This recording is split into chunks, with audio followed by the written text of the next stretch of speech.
thanks so much for joining me today. So glad to have you. Thanks for inviting me. Excellent. So I'm going to introduce you to everyone.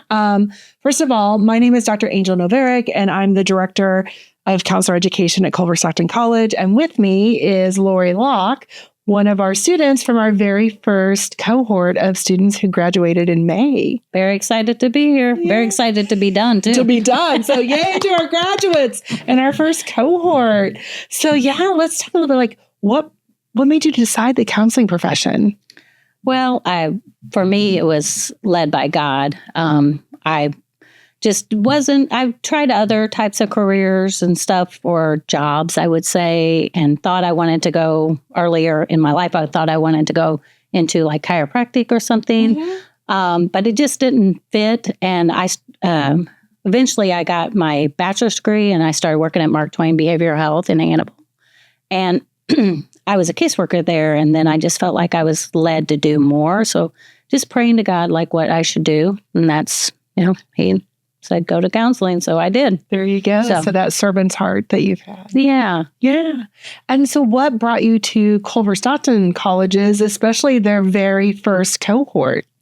Well, I had been looking at other colleges and I actually was almost ready to register for a different place. And I just felt like that wasn't my fit. And again, leaning on God and prayer. And lo and behold, one of my coworkers, we had just had a new program started at Mark Twain where they helped you pay for your master's degree.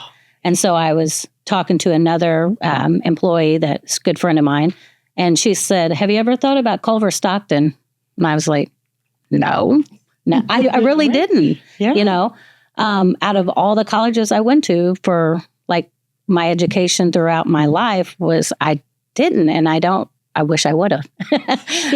But anyway, so she's like, you should do it. We should do it together. And so I did. And I happened to be the last person you accepted for that program. So it was a blessing. I mean, after talking to you, I knew it was my place. Yeah. And how did you know? Because I think finding the right fit for a program is so important. So what made you feel like that? Yes, this is the place I'm supposed to be.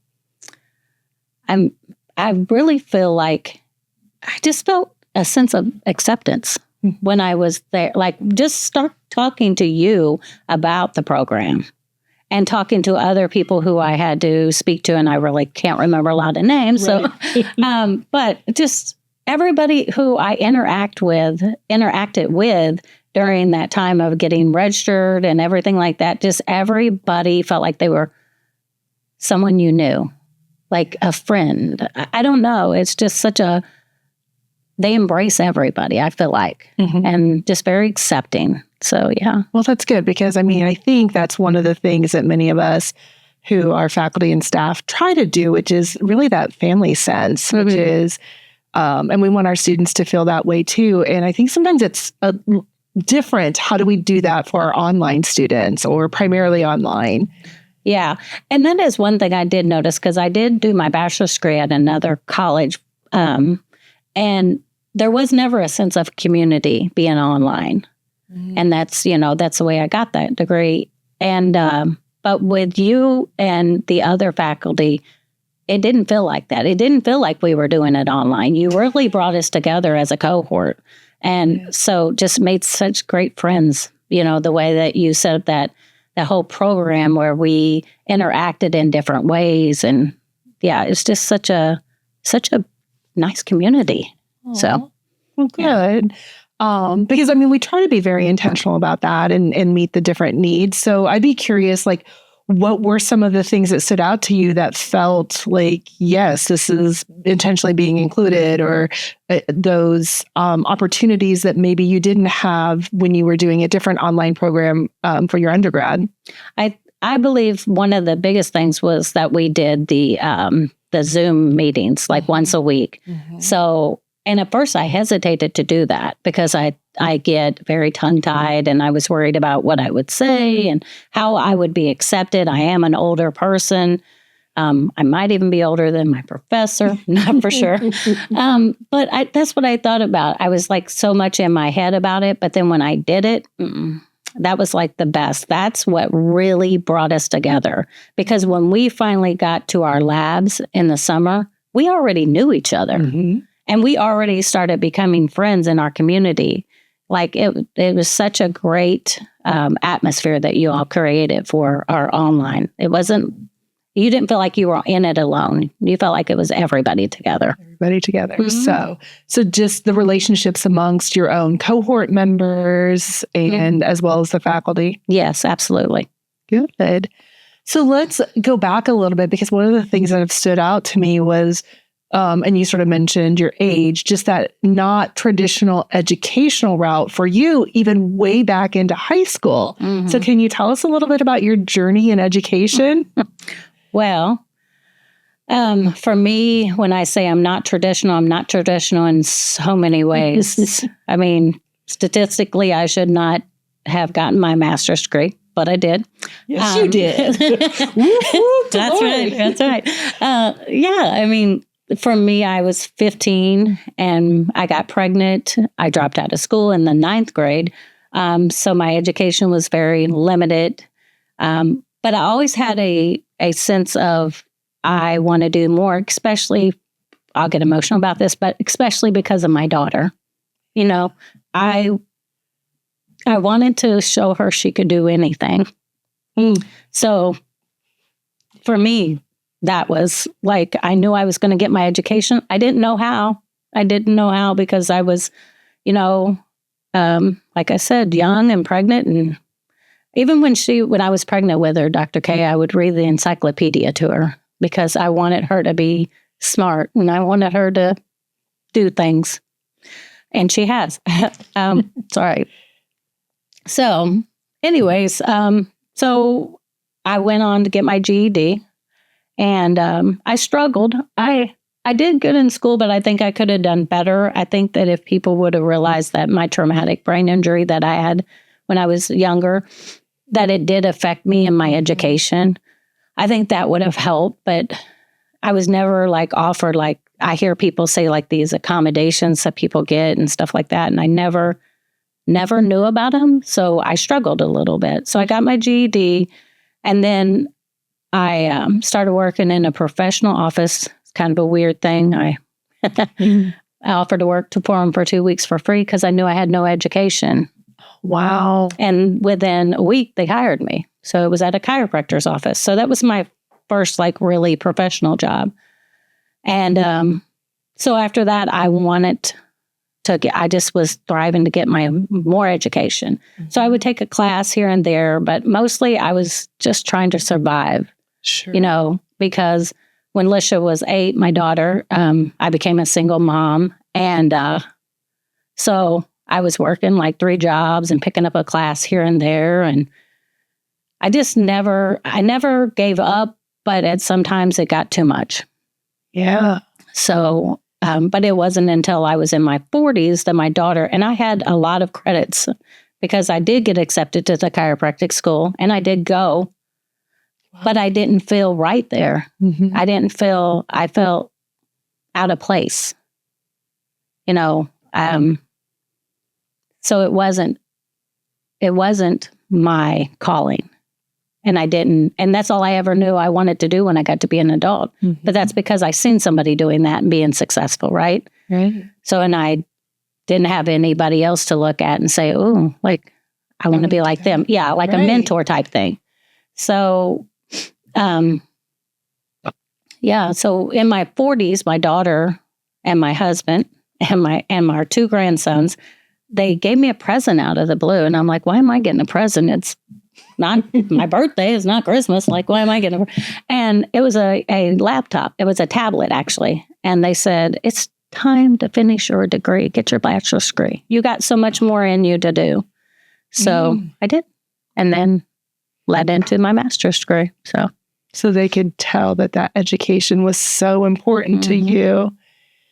And it the thing that I hear from you is so much of this was self-directed that, when you had to drop out at 15, you lose a lot of those supports that help guide you and steer you in those other ways. But you were being a mom and surviving, working and things like that. But you still got your GED. Yeah. Never gave up. And this desire to learn Yes. was always there. And reading the encyclopedia when pregnant, holy cow. Well, yeah. And I think that was a big thing because in my family, it was like you were just made to think like you just work. Like there was no career, like sense of career. They were just very hardworking people. And so their education was really not talked about. Right. And I made good grades when I was in school, like in grade school and everything like that. But there was never a whole lot of what do you do after that? So there's no sense of direction. And I was raising a baby when my friends were going to school. So you lose connections there. Sure. And then when I was like, my daughter was growing up, they were just having babies and finished. I always felt like I was out of place no matter where I was at until I got to Culver. That's when I felt home. That's when I felt accepted at 50, almost 50 years old. Yeah. You're going to make me cry. No, that's true, Dr. K. Because I always felt like I just felt like I was in the wrong place at the wrong time all the time. All the time. Like that, like one of my best friends, she's like 80-something years old. So I wasn't in her group of friends and I wasn't in people my own age. And yeah, it can be lonely too.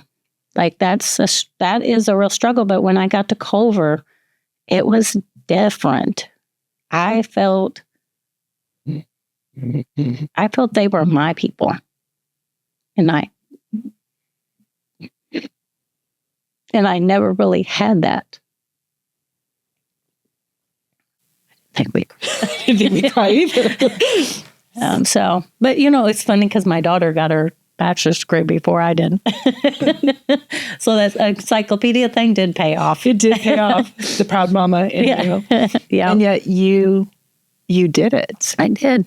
You did it. And finally found your people. Mm-hmm. And, I think sometimes there's just a feeling that you get with that. But there's still this part of me, right? Like, I want to know the why. How is there something that you experienced? Because I'm constantly, right, as the program director, like, what are we doing well? And how do we make certain that we keep doing those things that we're doing really well, but then what's maybe not going so well? Or what are we doing that if we tweaked it just a little bit, that it could be even more amazing? So I'm constantly looking at that sort of continuous improvement process. And so when you say these things, I'm sitting here going like, okay, but how do we capture your experience? How do we understand yours along with all of our other students? And so that we know what do we definitely keep doing and for current and future students. And then that way we definitely don't mess with those things that seem to work for most of our students. Well, I think just keeping in mind that everybody learns different. Mm-hmm. You do that because you definitely know the thing where I told you about. I had a professor one time and I felt really like, okay, maybe this is going to go well at this particular college. And she didn't like the way I learned. Like she said to me, like, there's people how do people get in the house, Lorrie? Some people go through the front door and some people go through the back door, but you climb through the window. And it was just like another sense of, I'm not good enough, like kind of a thing. And you, with what you did, and you did say this to me, however, Lorrie, don't you still get in the house? And I was like, yeah, you do. So, but you take in consideration, and I think Culver overall takes in consideration, not everybody learns the same way. So keeping in mind that we're all unique individuals, that you find ways to show us how to learn. And I think that one thing you did very well in this program is you always try to encourage. You always were there cheering all of us on, not just me, but all of us. Because I think we all developed a different relationship and with our professors. And so the online stuff, like so easy to do as far as with schedules and stuff. But you also made sure we had made time to come together as a group. Like that is one thing you have to always do. Like, and encourage people. Like you have almost make them know. Like you have to at least try it once, because once they do, they'll see. Like it brings you together. Yes, because I think that that's really important, right? The online education. We want it to be flexible for our adult learners who are managing a lot of different roles and responsibilities, but yet ultimately our profession is about relationships, right?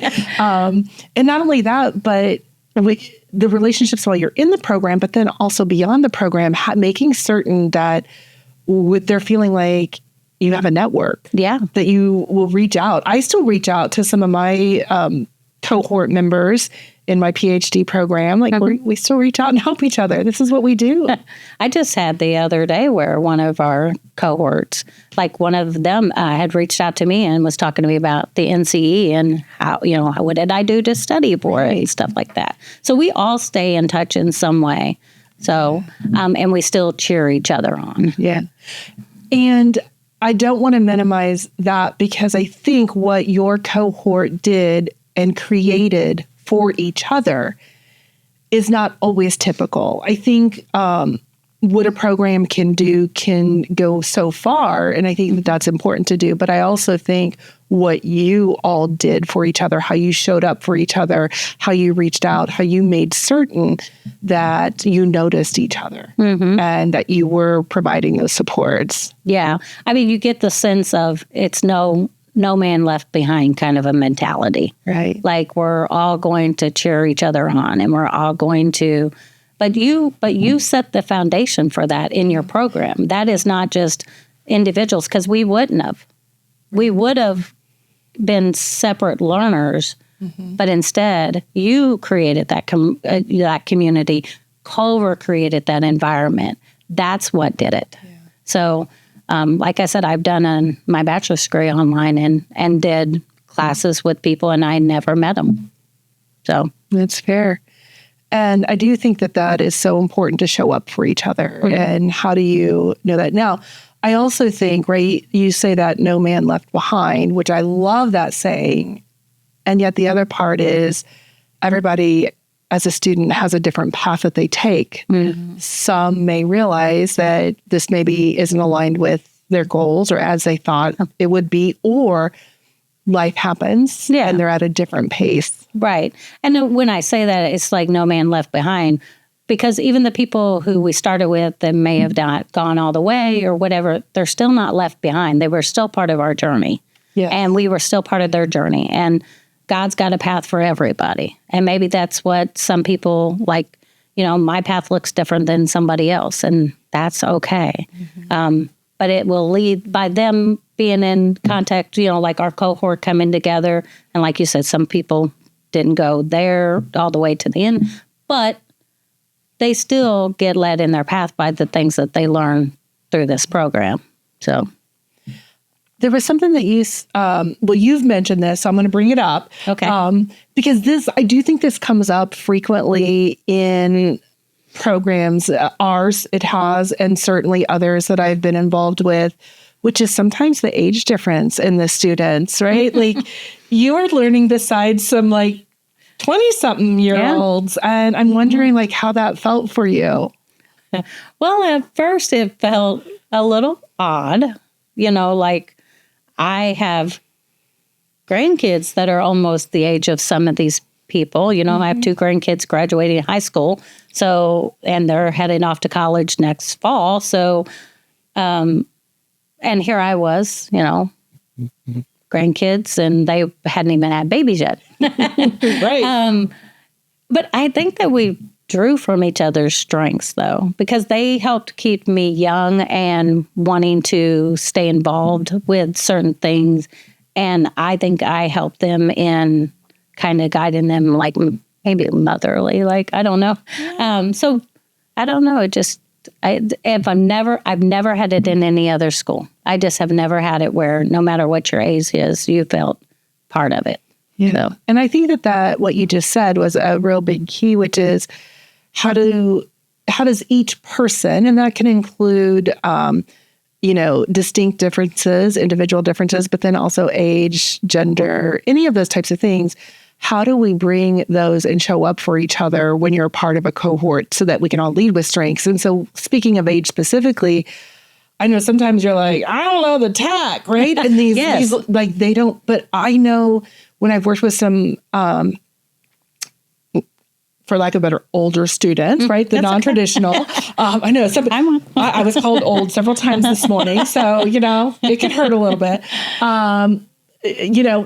But then what I hear from them is the younger students is like, oh my gosh, these other people have so much experience. They know so much more than I do. And so I think we all come into different roles or situations with our insecurities, or we're not there yet. Right. We don't have that knowledge or that skill. And so those sort of come up for most of us. But when we start realizing, okay, but what do you bring? And how can you work together to make each other stronger? Better? Yeah. I think that thinking about that, as I did have a student who would say, like, but you've really, you've lived life. And I said, yeah, I have. My path is not everybody's path. But at that time, I was able to help them see their strength. But you have so much, like technology, like this particular person I mentioned about using AI. I never even knew what that was, honestly. Right. I was like, what? This is something new. So they taught me things about technology and like doing all these long papers that we had to do. Yeah. You did have to do those. We did have to do those. But in all that, it was worth it.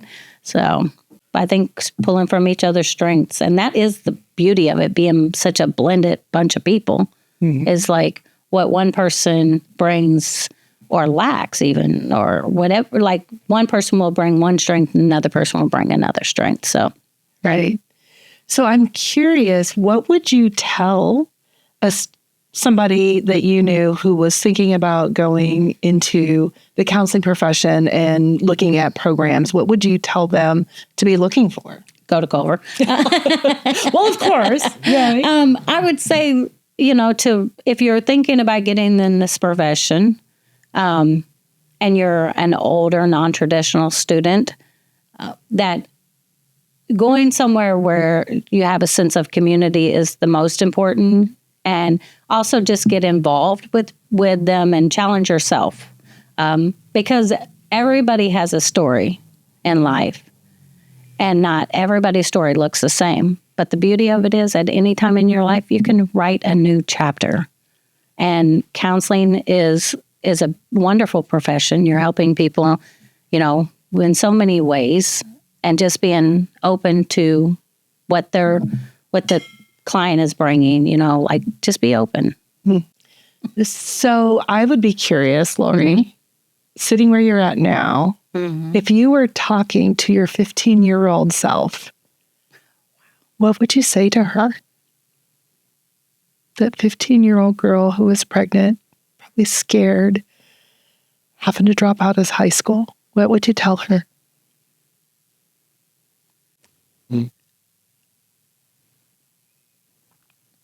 I would say to her, your story doesn't end here.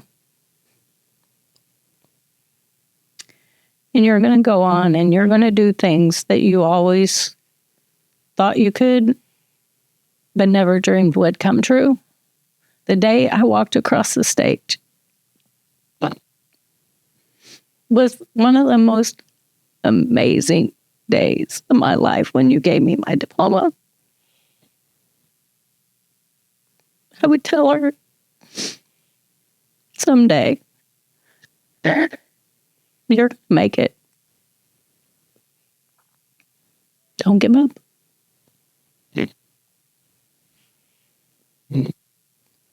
And you didn't, ever. No. No, might have been some pauses and pivots. There were some pauses and pivots. And there was times of doubt. And I had called you a few times. And I even had my own counselor that I talked to, because you said that is important. Like, Everybody needs that in their life. And so, yeah, there was challenges. And look at you. You're doing everything that you have set out for yourself. Yeah.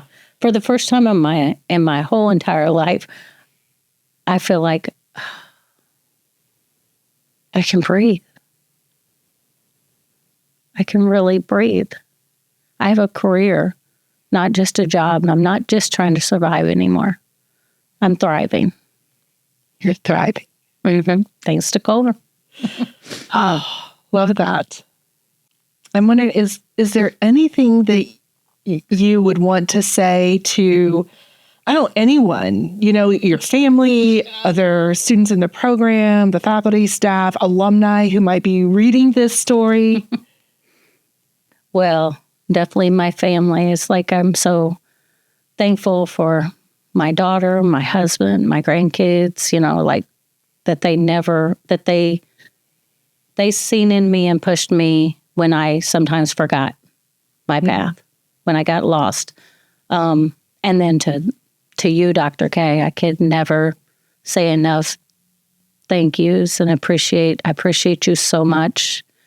And for you putting together this program, wow, you did an amazing job. And I'm looking forward to being an alumni and come back and see other graduates and do so, what we're going to do because of one thing that you started.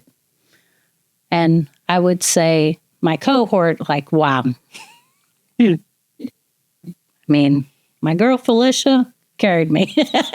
Sometimes she was great. But just all over my whole cohort, just what a wonderful group of people. Wonderful group of people. A wonderful group of amazing counselors out there now. So, and I think that's the thing that I'm walking away from my time with you. I mean, I knew this even before, but just even more so, wow, how lucky your clients will be to have you and that huge heart you have. Thank you. Thank you. You did tell me that once. When I doubted myself, you said, Lorrie, don't ever forget you have a counselor's heart. Wow. Dr. K. Gives me chills now that you said that. There's so much that you're going to be doing out there. So I just want to thank you for getting to be a part of your journey and get to sort of at this point step back and watch vicariously some of the things that you do. And so that's one of the things that I enjoy the most being a faculty and mentor is just getting to see all that you and your cohort members and my other students are going out and doing and just the impact you can have in people's lives. So thank you. Thank you.